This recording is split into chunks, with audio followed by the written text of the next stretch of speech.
ओम नमस्ते जी। आइए आज की चर्चा को प्रारंभ करते हैं। यजुर्वेद के 16वें अध्याय का 19वां मंत्र है।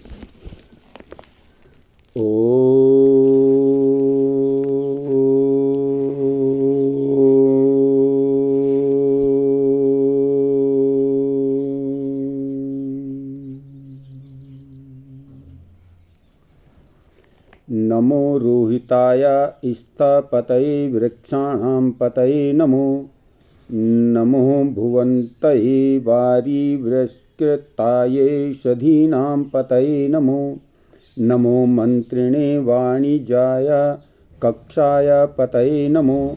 नम उच्चैर्घोषाय क्रदयते पत्तीनां पतये नमः।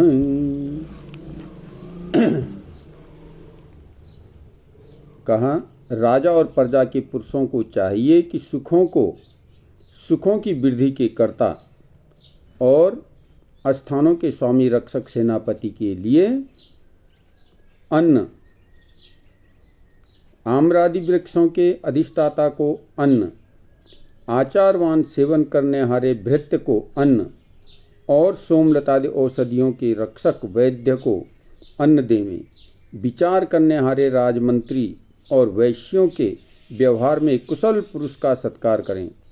घरों में रहने वालों के रक्षक को अन्न और ऊंचे स्वर से बोलने तथा दुष्टों को रुलाने वाले न्यायाधीश का सत्कार और सेना के अवयवों की रक्षा करने हारे पुरुष का सत्कार करें। तो बड़ी ही सुंदर चर्चा इसमें आई है कि मनुष्यों को चाहिए कि धन आदि के रक्षक मनुष्यों को अन्न आदि पदार्थ देके वृक्षों और औषधियों को आदि पदार्थों की उन्नति करें।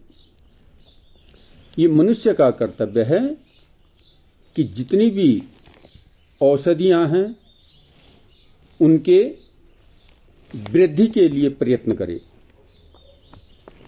और जितने भी विद्वान लोग हैं, सत्कार करने योग्य मनुष्य हैं, बुद्धिमान लोग हैं, उनकी रक्षा करें। राजपुरुषों की रक्षा करें।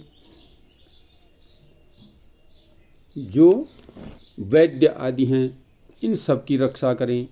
यानी प्रत्येक मनुष्य का कर्तव्य है कि विद्वानों, मनुष्यों आदियों की रक्षा करते हुए अन्न औषधियां जो भी पदार्थ हैं इनकी वृद्धि का प्रयत्न करे, निरंतर प्रयास करे, जिससे जीवन सुख और समृद्धिशाली बन सके। तो इसलिए इस मंत्र में विशेष प्रकार से चर्चा की गई है कि हम अन्न, औषधियों, वैद्यों, राजपुरुषों आदि की जो है ठीक ठीक प्रकार से रक्षा करें। अष्टपति वृक्षाणाम, वृक्षों की रक्षा करें। भुवन्ते वारिस सेवन, भुवनस्य आचारवान पुरुषों की रक्षा करें। तो इस प्रकार से हम मनुष्यों का ये कर्तव्य है कि जितने भी श्रेष्ठ मनुष्य हैं और अन्न औषधियाँ आदि पदार्थ हैं जिनसे मनुष्य जीवन का संरक्षण होता है, भरण पोषण होता है, रोग निवारण होता है, ऐसी औषधियों की वृद्धि का प्रयत्न करें। इनको जल आदि से सींच करके स्थान स्थान पर स्थापित करके इनको हम बढ़ाएं और अपने जीवन को श्रेष्ठ और उन्नत बनाएं। तो बहुत सुंदर चर्चा इस मंत्र में आई है। हम इस मंत्र से प्रेरित होकर अपने जीवन को सफल और श्रेष्ठ बनाने का प्रयत्न करें। आइए आज की चर्चा को यहीं पर विरमित करता हूँ। ओम शांति।